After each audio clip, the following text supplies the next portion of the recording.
අපේ යහපත් දෙවි පියාණන් වහන්සේට ස්තුතිවන්ත හදවතින් ප්‍රීතියෙන් ලැබිච්ච සමාදානයි ක්‍රිස්තුස් වහන්සේ කළපු ක්‍රියාව ගැන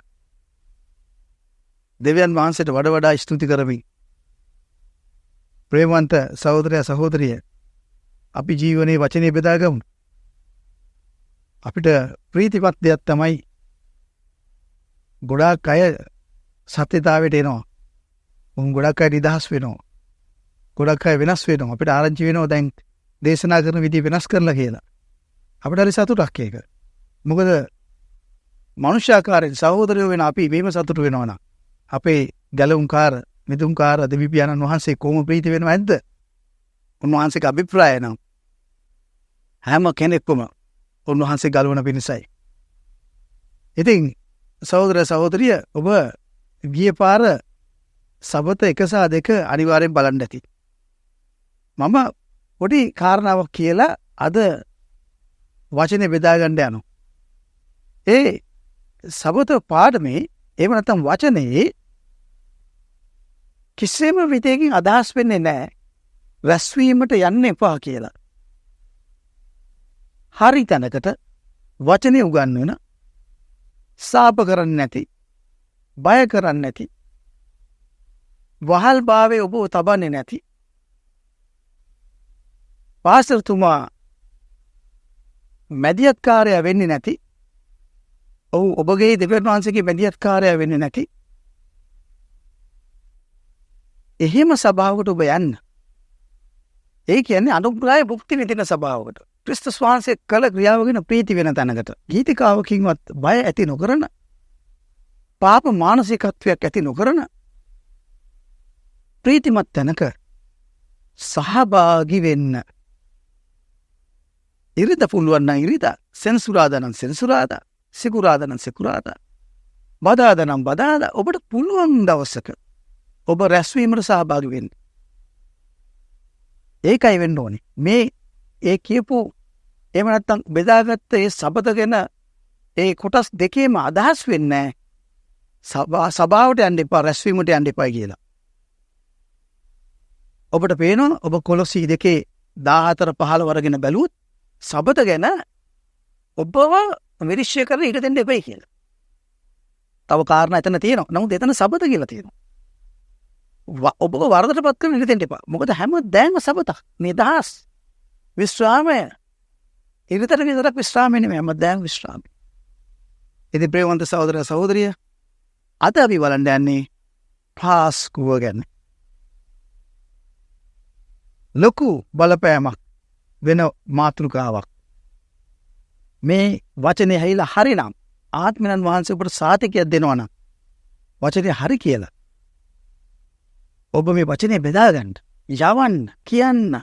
ඔබ මේ වචනයට ඇතුල් වෙලා ඒ ගැන ප්‍රීති වෙන්න. දෙවියන් වහන්සේට මහිමය දෙන්න. ඒකයි ඔබ කළ යුත්තේ. ඉතින් සහෝදර සහෝදරිය පාස්කුව ගැන ටිකක් කතා කරමු. පාස්කුව මොන මාසෙද? අප්‍රේල් මාසෙද? ඔබට කිව්වද මේ කාලේ ටිකක් ප්‍රවේශමෙන් ඉන්න? මේ කාලේ තතාරික කාලයක් කියලා කිව්වද?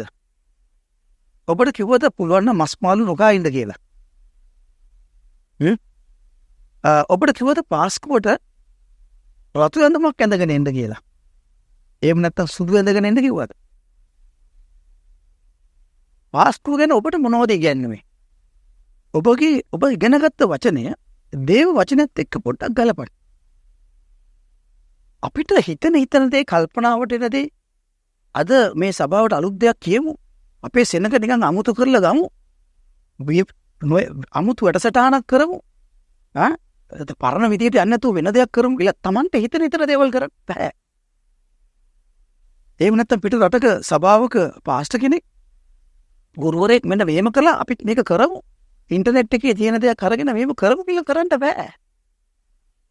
අපිට දීලා තියෙනවා උන්වහන්සේ වචනය සටහන් කරලා දීලා තියෙනවා මේ අපේ පොතේ මේ තියෙනවනේ මේ වාර්තාවල්. අපිට තියෙන මේවා විමසා බලන්න. ඉතින් වගේ ප්‍රේමන්ත සහෝදරයා පාස්කුව ගොඩක් පසුතැවිලි වෙන්න ඕන කාලයක්ද? ඔබට එහෙම කිව්වද? අපි ඉදිරි දවස්වල ඉක්මනින්ම අපි පසුතැවිල්ල ගැන බලන්න යමු. මොකන්ද සභාවේ පසුතැවිල්ල ගැන කියන්නේ කියලා. මේ කාලේ අපි බොහොම පිරිසිදුව ඉන්න ඕනේ. ඊට පස්සේ යේසුස් වහන්සේව දැන් මරණයට පත් කරනවා. ඊළඟට උන්වහන්සේ නැගිටිනවා. මරණයට පත් කරන්න කලින් අල්ලගෙන යනවා. මේ ඔක්කොම ඔබට දේශනා කරලා අමුතු හැඟීමක් එහෙම නැත්නම් ආගමික දෙයක් ඇති කළාද? පාස්කුවේ පණිවිඩය අපිට වෙන පරිසරයකින් වෙන සභාවකින් වෙන ඉගැන්වීමකින් ඇතුල් වුණාද? පාස්කුවේ පණිවිඩය පාස්කුව කියන වචනේ අර්ථය ඔබට තේරුණාද? කවුරුනි ඔබට කියලා දුන්නද? ඇත්තටම පාස්කුව කොහොමද පටන් ගත්තේ? කොයි කාලෙද පටන් ගත්තේ? අපි ඒ ටික අපි බලමු. එතකොට මගේ ප්‍රේමන්ත සහෝදර සහෝදරිය පාස්කු පණිවිඩය අපිට ලස්සනට දිග අරගන්න පුළුවන්. ඒ එනිතරව තුල අපිට ප්‍රීති වෙන්න පුළුවන්. අපි ඒක බලමු පොඩ්ඩක්. අපිට මේ වාර්තාව තියෙනවා නික්මයාමේ. නික්මයාම පොතේ මේ පාස්කු තියෙනවා. මොකක්ද කියලා පොඩ්ඩක් කල්පනා කරමු. අපි වචනේ නම් බලමුද? නික්මයාම පොතේ මේ වාර්තාව තියෙන්නේ 12 වෙනි පරිච්ඡේදයේ. නික්මයාම 12 11 සහ 12 චුට්ටක් අපි කියමු. නුඹලා ඒවා කෑ යුතු මෙසේය. යම් කිසි කාරණාවල් ටිකක් උන්වහන්සේ කලින් කියනවා. මෙන්න මේ දේවල් කන්න. දැන් කන විදිය කියනවා. මේ හැම දෙයකම ආත්මික අර්ථයක් තියෙනවා. නුඹලාගේ ඉඟටි බැඳ වාන් පයලා සැරයටි අතින් ගෙන ඉක්මනින් කෑ යුතුය. ඉක්මනින් පිටත් වෙන්න යන්නේ. පිටත් වෙන්න යන්නේ. ඒක ස්වාමීන් වහන්සේගේ පාස්කුවය. ඔන්න ඊයේ පාර සබත 1-2 බැලුවා නම් තේරෙයි. ඔබටත් නිදහස මටත් නිදහස. ඔබට විශ්‍රාමය මට විශ්‍රාමය. කවුද මට කියන්නේ? ස්වාමින් වහන්සේට. මේක ස්වාමින් වහන්සේට පාස්කුවය. බලන්න පොඩ්ඩක්. මක්නිසාද ඒ රාත්‍රියේදී මිසර දේශයේ මැදින් යන්නේ මේ. දැන් මොන්න පාස්කුව විස්තර කරනවා. මම ඒ රාත්‍රියේ දෙවියන් වහන්සේ කියන මිසර දේශයේ මැදින් යන්නේ මේ. මිසර දේශයේ මිනිස්යන්ගෙන්ද සිව්පාවුන්ගෙන්ද සියලු කුළුදුලන්ට පහර දෙන්නෙමි. මිසරේ සියලු දෙවිවරුන්ට විරුද්ධව විනිශ්චයන් ඉෂ්ට කරන්නෙමි. දැන් සහෝදරයා සහෝදරිය අන්තිම පීඩාව එන්න යන්නේ මිසරයට. තමන්ගේ සෙනග එළියට ගෙනියනවා. එළියට ගෙනියනවා. නිදහස් කරනවා. මුදවනවා. තමන්ගේ සෙනග කියන්නේ කවුද? ආබ්‍රහම්ට පොරොන්දු වෙච්ච ආබ්‍රහම්ගේ වංශය එළියට ගේනවා. වහල් භාවයෙන් එළියට ගේනවා. හැබැයි නිකන් නෙවෙයි. හමුතුම බලවන්ත හස්තයක් උන්වහන්සේ එළිදරව් කරමින් මිසර දේශයේ අයට එන්න තියෙන අන්තිම පීඩාව ගෙනල්ලා. භයංකර පීඩාව කුණුදුලන්ට පහර දෙනවා. ඒක ගෙනල්ලා සෙනග තම සෙනග ඊශ්‍රායල්ව එළියට ගෙනියන සිද්ධිය. තව චුට්ටක් බලමු. තව ටිකක් කියමු. ඊට පස්සේ කියනවා මම ස්වාමින් වහන්සේය. ඒ ලේ නුඹලා සිටින ගෙවල් වල නුඹලා උදෙසා ලකුණක් පිණිස වන්නේය. මොන ලේද? මොන ලේද? කලින් කිව්වා බැටළුවා මරලා ඒ ලේ උළුවව කණු දෙකේ ගාලා උළුවස්සේ කණු දෙකේ ගාලා උඩ පඩිකඳෙත් ගාන්න කියලා කිව්වා. ඒ ලේ බලන්න පොඩක්. ඒ ලේ දැක ඒ ලේ නුඹලා සිටින ගෙවල් වල නුඹලා උදෙසා ලකුණක් පිණිස වන්නේය. මම ඒ ලේ දැක නුඹලා පසු කර යන්නේ. පසු කර යන්නේමි. වචන අල්ලගන්න. මම ලේ දැකලා ඕගොල්ලන් එකන් යනක වෙනම කතාවක්. මම ඕගොල්ලන් එළියට කියනවා ඒක හරි. ඊශ්‍රායල් මම ඕගොල්ලන් එළියට කියනවා. ඒක හරි. හැබැයි ඕගොල්ලන්වත් ආරක්ෂා කරන්න මම පොඩි වැඩක් කරනවා. මම මහත් දෙයක් කරනවා. බැටළුවගේ ලේ ඕගොල්ලෝ ඒ සිටින ගෙදර ඇතුල් වෙන තැන. ඇතුල් වෙන තැන. එතන ගා. මේ ජනෙල් වල අරේවි නෙවෙයි. බිම ගාන්න කිව්වෙත් නැහැ. බිම පෑලේ දාන්න. මේක ඡායාවක්. මේක ඡායාවක්. ලේ පාගන්න තියන්න බෑ. උල්වස්සේ තමයි ගන්න දෙපැත්තේ උඩයි. බලන්න පොඩ්ඩක්. උල්වෝ කණු දෙක ආත්මය ප්‍රාණය ශරීරය.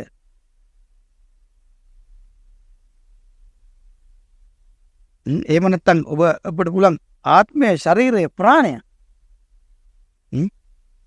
උද්දේශා මම ඒලේ දැක පසු කර යන්නේ. මොකද්ද පසු කරලා යනවා කියන්නේ? ඒලේ ලකුණ දැක්කම මම පහර දෙන්නේ නැහැ. දැන් ගමන එළියට ගෙනියන එකයි පහර දෙන එකයි සී කරගන්න. කාටද පහර වදින්නේ? ගිවිසුමක් නැති අයට. ඊශ්‍රායල් වහල් භාවයට ගත්තා වූ අයට උදහස. ඊශ්‍රායල්ට නිදහස. හැබැයි නිකම් බෑ. නිදහස නිකම් බෑ. මට ලේ ඕනේ. මට ඒ ලේවල ලකුණ ඕනේ. ඒ ලේ ලකුණ තියෙනකොට මම අහක බලාගෙන යනවා. පස්සු කර යනවා. මරණයේ දූතයා පහර දෙන්නේ නැහැ. මරණේ පහර ඊශ්‍රායල්ට වදින්නේ නැහැ. එහෙනම් පාස්කුව කියන්නේ මොකද්ද? පසු කර යනවා. මම ඒලේ දැක පසු කර යනවා. උදහස් වෙන්නේ නැහැ. දැන් ඔබට ඡායාව ගලප ගන්න පුළුවන්ද? අලුත් ගිවිසුමට ගලප ගන්න පුළුවන්ද? අලුත් ගිවිසුමේ ලේ වලට ගලප ගන්න පුළුවන්ද? දෙවියන් වහන්සේට ස්තුති කරන්න. අපි තව චුට්ටක් එක බලන්න යනවා. තව චුට්ටක් අපි බලන්න යනවා දෙවියන් වහන්සේට ප්‍රශංසා කරමින්. ඔව් උන්වහන්සේ ඊට පස්සේ මොකද කියන්නේ? මා විසින් මිසර දේශයට පහර දෙන කල නුඹලා විනාශ කිරීමට පීඩාවක් නුඹලා පිටට නොවන්නේය. ඕගොල්ලන්ට පීඩාවක් එන්නේ මම මිසර දේශයට පහර දෙනකොට.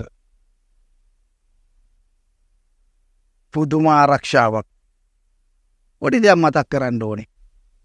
දෙවියන් වහන්සේ කිව්වද අර ලේ ලකුණ තියෙන අයගේ ඇතුළේ ඉන්නකොට කිසි පාපයක් නොකරල්ලා. නුඹලා පිරිසිදුව පවිත්‍රව සිටපල්ලා. නුඹලා ආඥා පනත් රක්ෂා කරපල්ලා. තාම දසපන්ත දීලත් නැහැ. පනතක් නැහැ. ව්‍යවස්ථාවක් නැහැ. ඕගොල්ලෝ ඇතුලේ පවිත්‍ර නම් විතරයි මම පහර නොදෙන්නේ. එහෙම කිව්වද? මම ඒලේ දැක නුඹ පසු කර යන්නේ මිද. පාස්කුව කල්පනා කරන්න දැන් පාස්කුව ගැන. ස්වාමීනි පසු කරලා යනවා. පාස්කුව පසු කරලා යනවා. පාස්කුව කියන්නේ ලේ දැකලා පාරන් උතී යනවා. දෙවි පියාණන් මේ මොකද්ද මේ? එතකොට අපිට මොකද්ද මේ කරන්න කිව්වේ අවුරුද්දෙන් අවුරුද්ද? මේ අප්‍රේල් මාසේ කරන්න කිව්වේ සී කරන්න කිව්වේ. මේක අප්‍රේල් මාසේ සී කරන්න ඕනේද?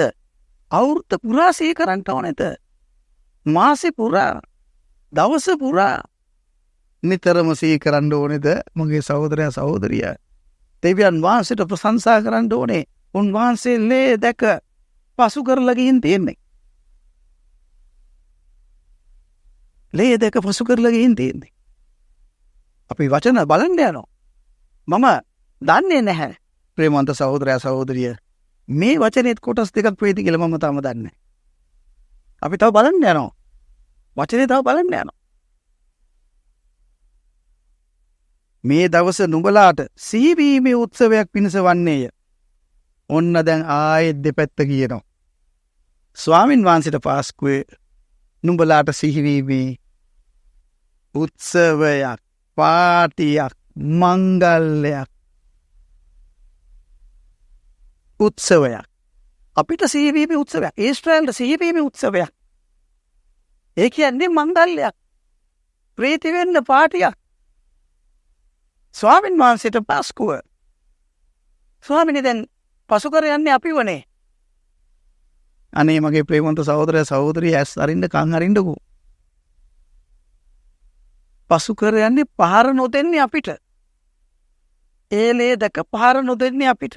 අපි ගැලවෙනවා. ඔයාට පාස්කු. ඔයා තමයි පසු කරගියේ. පුදුම පේක්නේ, පුදුම දෙවි කෙනෙක්නේ. ඔයාටත් ඒක පාස්කුවක්ලු. මට පහර නොදෙන එක. ධර්මිෂ්ඨ පියාණන් වහන්සේ ඔබ නම් පුදුමයි. නුඹලා එය ස්වාමීන් වහන්සේට මංගල්‍ය දවසක් කොට පවත්වපල්ලා. එයාටත් මංගල්‍යයක්, අපිටත් මංගල්‍යයක්. දෙගොල්ලම ප්‍රීති වෙනවා. ගැලවීමේ මිදීමේ ප්‍රීතිය දෙගොල්ලම විඳිනවා. කොතනද දැන් වරදින්නේ? කොතනද දැන් පහර දෙන්නේ? කොතනද දැන් බලන් ඉන්න වැරදුනුත් ගහන්න? කොයි සේවකයාටද බය කරන්න පුළුවන්? සේවකයොත් එක තරහින් නෙමෙයි කතා කරන්නේ. උන් අපේ සහෝදරයෝ. කාටද බය කරන්න පුළුවන්? බලාගෙන අය කියලා කියන්න පුළුවන්. ඇඟිල්ල දික් කරන්න පුළුවන් කාටද? පුත්‍රයා නිදාස් කරා නම් ඔබ සැබවින්ම නිදාස්. දැන් ආත්මෙන් වාසයෙන් ඔබ තුල ඉන්නේ. පුත්‍රයන්ගේ ආත්මය දැන් තියෙන්නේ. ප්‍රේමවන්ත සහෝදරයා සහෝදරිය. ඊට පස්සේ තව කාරණා ගොඩාක් විස්තර කරනවා. රොටිය ගැන විස්තර කරනවා. මුමුසු රොටිය ගැන විස්තර කරනවා. කාරණා ගොඩක් දෙවියන් වහන්සේටමයි මේ වේවා. මට ආත්මෙන් වාසයේ සීකරන මතක් කරන ගොඩක් කාරණා. කොටස් දෙකක් වේද කොටස් තුනක් වේද මම දන්නේ නැහැ. එච්චරම පුදුමයි. හොඳයි. ප්‍රේමවන්ත සහෝදරයා සහෝදරිය. අපි අලුත් ගිවිසුමේ පදයක් බලන්න යනවා. අපි මේ පදෙත් එක්ක මේ පසු කර යාම පොඩ්ඩක් බලමු. පසු කර යාම. උන්වහන්සේ රෝම පොතෙන් අපිට පෙන්නනවා. අපි බලමු. රෝම පොතේ 3 වෙනි පරිච්ඡේදය පසු කර යාම ගැන තියෙනවා. රෝම 3:23 ඉඳලා. මක්නිසාද සියල්ලෝම පව්කොට දෙවියන් වහන්සේගේ මහිමයෙන් හීනවී සිටිති. එබැවින් ඔව් පව්කරපු සියලු දෙනා පොළොවේ ඔක්කොමලා ඊශ්‍රායල් සහ අපි ඔක්කොමලා ඔව් උන්වහන්සේගේ අනුග්‍රහය, ඒ කියන්නේ දෙවියන් වහන්සේගේ අනුග්‍රහය ක්‍රිස්තුස් යේසුස් වහන්සේ තුල තිබෙන මිදීම කරන කොටගෙන නොමිලේ ධර්මිෂ්ඨ කරනු ලබන්නෝය. ඇතීම කරන කොටගෙන උන්වහන්සේ සොකී ලෙයින් අන්නලේ පාස්කු බැටළුවාගේ එදා උළුවව් කණු දෙකේ උඩ පඩිකන්දේ ගාපුලේ අද ආත්මේ ප්‍රාණේ ශරීරය වෙනුවෙන් උන්වහන්සේ කරපු පූජාවේ ලේ ඇතීම කරන කොටගෙන උන්වහන්සේගේ සොකී ලෙයින් පව් නැසන පූජාවක් වෙන්න දෙවියන් වහන්සේ නියම කළසේක. නියම කළා. දැන් බලන්න ඉතුරු ටික. දෙවියන් වහන්සේ තමන් ඉවසිලිවන්තකම නිසා ඔන්න තව කොලිටියක්. දෙවියන් වහන්සේගේ තව කොලිටියක්.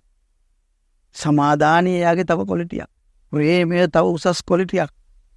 ඔක්කොම උසස් කොලිටි. උදාසත් කොලිටියක්. ධර්මිෂ්ඨකමත් කොලිටියක්. එයාගේ ස්වභාවයන් ඉවසිලිවන්තකමත් කොලිටියක් එක ක්‍රියා කරන්න ඕනේ. මම ඉවසිලිවන්තයි කියලා කිව්වට මට ක්‍රියාවේ දාන උන්වහන්සේ. උන්වහන්සේගේ තම නිවසිලිවන්තකම නිසා පසුගිය පව් ගණන් නොගෙන හැරීම කරන කොටගෙන අන්න පසුගිය පව් ගණන් ගත්තේ නෑ. ෆාස්ටෝව ගණන් ගත්තේ නැතුව එයාගේ ඉවසිල්ල නිසා ගණන් ගත්තේ නෑ. දැන් එයාගේ ඉවසීම ක්‍රියා කරනවා උදහස් වෙන්න බෑ. අප කෙරේ තිබිච්ච උදහස පුත්‍රයා පිටින් දාපු නිසා උදහස් වෙන්න බෑ. දැන් ඉවසීමෙන් ක්‍රියා කරන උන්වහන්සේ තුල ඉවසීම පසුගිය පව් ගණන් නොගෙන හැරීම කරන කොටගෙන තමන් වහන්සේගේ ධර්මිෂ්ඨකම පෙන්වන පිණිසය. උන්වහන්සේගේ අලුත් ධර්මිෂ්ඨකමක්. මොකද්ද? අලුත් එකක්. උන්වහන්සේ ධර්මිෂ්ඨයි. තව එකක් එකතු වුණා. මොකද්ද? පෞගියේව මං ගණන් ගන්නේ නැහැ. මම ඔවුන් උදෙසා මං පූජා වුණා. මං ලේවලින් ගිවිසුමක් කළා. මං පූජා වෙච්ච නිසා මගේ ප්‍රාණය දෙන්න පුළුවන් වෙච්ච නිසා මගේ ශරීරය මම මැරෙන්න සැලසුව නිසා මගේ ලේ වැගුරුපු නිසා මට ඔවුන්ගේ ආත්මේ ප්‍රාණේ ශරීරය උදෙසාම මට ආත්මයන් වහන්සේ ඔවුන්ට දෙන්න පුළුවන් වුණා. ඔවුන්ගේ ප්‍රාණය උදෙසා මට ලේ දෙන්න පුළුවන් වුණා. ඔවුන්ගේ ශරීරය උදෙසා මට දැන් වචනය දෙන්න පුළුවන් වුණා. පාස්කුව ප්‍රේමවන්ත සහෝදරයා සහෝදරිය අපි එක කොටසක් ඉවර කරා. දෙවියන් වහන්සේට ප්‍රශංසාම වේවා. මුළු අදවතින් මුළු ආත්මෙන් උන්වහන්සේට ස්තුති වේවා. පාස්කුව කියන්නේ දිනයක් නෙවෙයි, හැමදෑම උන්වහන්සේ අපේ පව් අමතක කළා. හොඳයි. දෙවියන් වහන්සේට ප්‍රශංසා කරමින් යේසුස් ක්‍රිස්තුස් වහන්සේගේ නාමයෙන් ඔබට ආශිර්වාද කරමින් අපි අද දවසේ ස්තුතිවන්ත හදවතින් අපි පළවෙනි කොටස ඉවර කරා. ඔබට ආශිර්වාදම වේවා. ආමේන්.